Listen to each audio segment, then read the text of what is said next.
Hello, my crafty friends. Today I'm sharing a card that is actually part of a blog hop. The Karen Berniston design team and the design team from Dare to Be Artsy are doing a collaborative blog hop. So there's going to be lots of inspiration for you, and I will post a link down below in the description with the blog hop links, or you can always head over to my blog and I'll have the links there. The blog is where I will have a full supply list as well. So my card today is larger than A2. It is a Michaels card set that comes with matching envelopes. On my envelope, I added a scrap of patterned paper here. And then I used the same pattern paper and Karen Berniston's pattern plate tiles. So it cuts, actually it fits over an entire A2 card front. But this card today is 5 inches by 6.5 inches. So the pattern plate tiles was glued to a same size panel of the patterned cardstock, so an A2 size, which is 4.25 by 5.5. And then I matted it with a white rectangle and put it on the front of this larger card. I was really pleased to see how well it fits, and with an even border all the way around. I used Karen Berniston's crosshatch circles, 2 of them nested together to cut my frame, and then as you can see from the shine, I added an acetate panel behind. I use acetate a lot. I love the shine it gives. It doesn't add a lot of bulk. It doesn't add a lot of weight. This is not a shaker card. I liked the shine it gives. Now, time to celebrate Alpaca the cake. And the cake, that is from this adorable Alpaca cake stamp set from Dare to Be Artsy. So this is the set that I chose to work with. Now I will tell you, I know that there is a difference between alpacas and llamas, but to me they're llamas, well, or llamas. And I will try to remember to call it an alpaca, but I might forget and just call it a llama. So it has some fun sentiments. It has a coordinating die set available. I kept the packaging from the stamp set because it shows some nice coloring ideas. Now, this is interesting. There is another alpaca set from Dare to Be Artsy. It's called Just Spit. It's the set that Kelly Booth, my Karen Berniston design team, is using for her blog hop card. She's got a couple of cards that she's made with it, and it's very cute. So a different llama, or it looks like it's a different llama, a cactus, and it has presents. And the die set works with both. So you could buy both alpaca stamp sets and you only need the one die set. Now I wasn't sure how that would work because this is the die that cuts out the cake. So I did have a look at the website, and the shape of the gifts that work on the other die set, the other alpaca stamp set rather, it cuts the same. So you could buy both alpaca stamp sets, have them work together, and you can see it by Kelly's card that her llama looks completely different. See, I did that. Her alpaca looks completely different, but it's all cut during using the same die set. And I've got this cute zigzag pattern on my cactus. Her cactus in her stamp set looks a little bit different. So that's kind of handy that you can get 2 stamp sets and you only need to buy the one die set. So that is the Dare to Be Artsy alpaca cake set, and that's what I've used for my card today.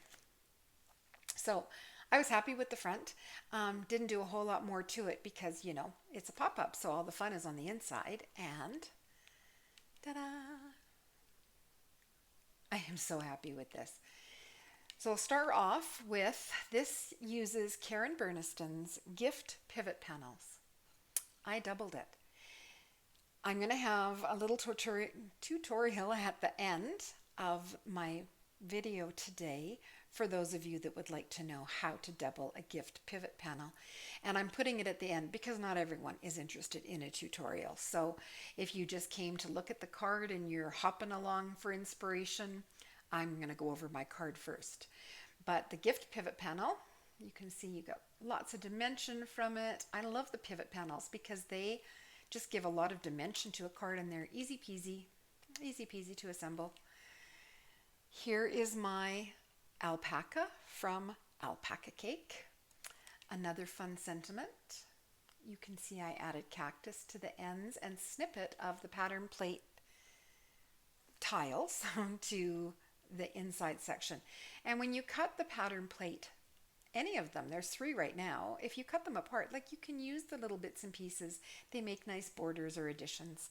This is just a smaller piece that came off of the end. It's this is probably the 4¼ inches width.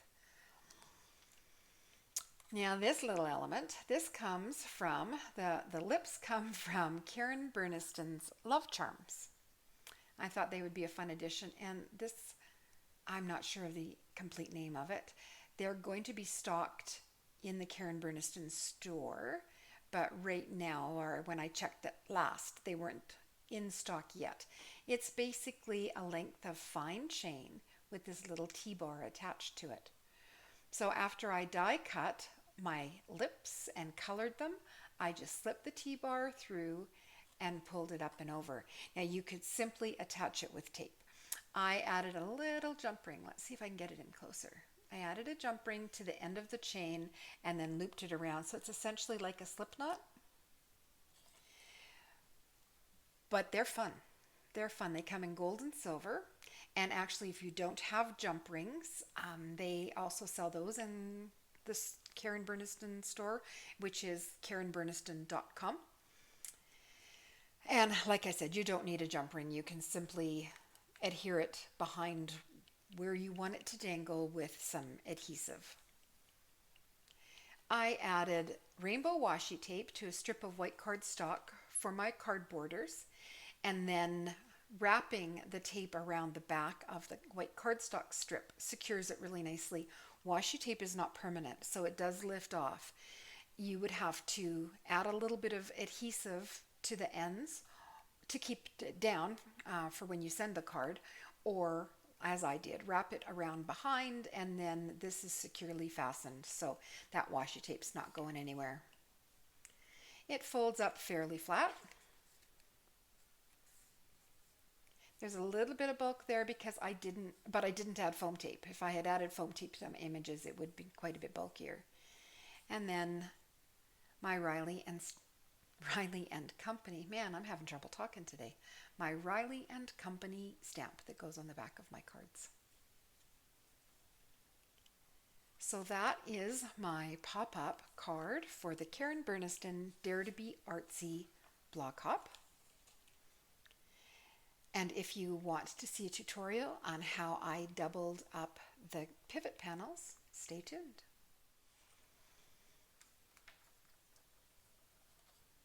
Okay, so this is one of the pivot panels. There's a couple of them in the store. I have all of them. I really like the pivot panels. But I chose this one because I like the flat edge here. Now, as you can see from my card, you don't really notice the design that's on here. So if you have the evergreen pivot panel, it's got little bumps, or the heart pivot panel, it's got little bumps. I think once it's decorated, you're not even going to notice the shape. But because I had it, I'm using the gift pivot panel, and I chose it because it has this flat edge here. We're not going to be cutting this edge.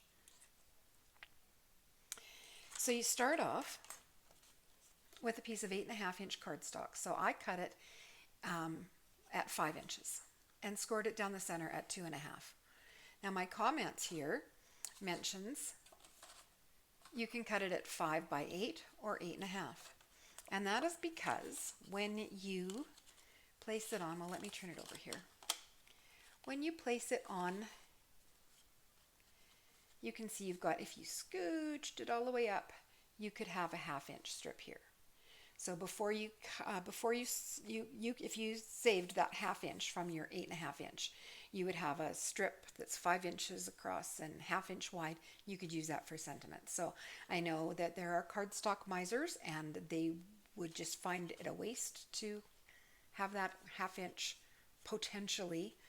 I'm not worried about it. I like to be able to shimmy around and have the extra movement. So this is what you want, is you want your 2.5-inch score down the center. You want it folded, and you're going to keep your fold on the right. Now I'm going to grab a different piece without the writing on it, so it's not so distracting. So here is my It's 8.5 inches, 5 inches, scored at 2.5.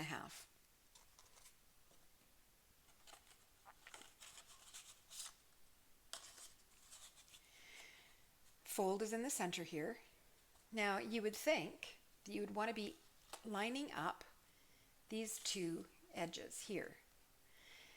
And you can do that, but you see where it touches the fold line here? Remember when you were a kid and you did those paper snowflakes? Those are going to cut through. So I like to scooch it up. I like to scooch it up. I mean, you can scooch it as much as you want, but I'm trying to get as much width as I can as well. So I will have this one kind of right at the edge. Keep this one up a bit. And I also want to keep this border about the same. I don't want it too skewed. So I keep that border about the same. I run it through my die cutting machine. You can use purple tape to hold it down or washi tape, whatever you want so it doesn't slide around. Now you are going to have a couple of notches and nicks where that does cross over the fold. I have them on my card as well, but you can't really see them once you decorate it. Now you're also going to have this fold. It's going to show up, but you can't tell that I have a fold in it because I added the snippets of pattern plate and then my embellishments. So once you have it secured, then run it through your machine. It's a double layer of cardstock, so you might want to run it through and then back again. And what you have when you're finished, let me just line it up for you. I'm working upside down here. There we go. So this is how I ran this one through. And if I turn it over, you can see how this bottom one lined up. But this one, there's quite a gap there. I do have the little notches that cut away. Open it up. And you have your score lines. Now they're more prominent on the one side, but score lines are all there for you to fold. I am not going to go into the assembly. The assembly for the double width is identical to the assembly of the single. Karen Burniston has wonderful assembly videos on her product page and here on YouTube. So I'm going to leave it to her. Like I say, she has all the equipment to do good videos and she does really good assembly videos. I figured if you have the die, that you already know how to assemble it. If you don't have the die and you're interested in purchasing it so you can do this, then you're going to have to go over to KarenBurniston.com and check out the gift pivot panels, and right there is the video on assembly. So they're easy peasy to assemble, as I've said. Pop it into the card, decorate it as you desire. So that's how you make the extra width. Now I did also want to show you, if we look at my card here, you can see these are not straight edges. They're uneven. So I did have to cut here and here from the point up. I cut these little slivers off. There's 2 of them. And I kept both of them to show you. So I cut them both off on one side. So now that I've pointed it out, I bet you're looking at it going, oh, that's crooked. But I also bet you didn't notice when I first showed you the card that these are different heights. It's just what happens with the pivot panels. And maybe some of the other ones it wouldn't be so noticeable.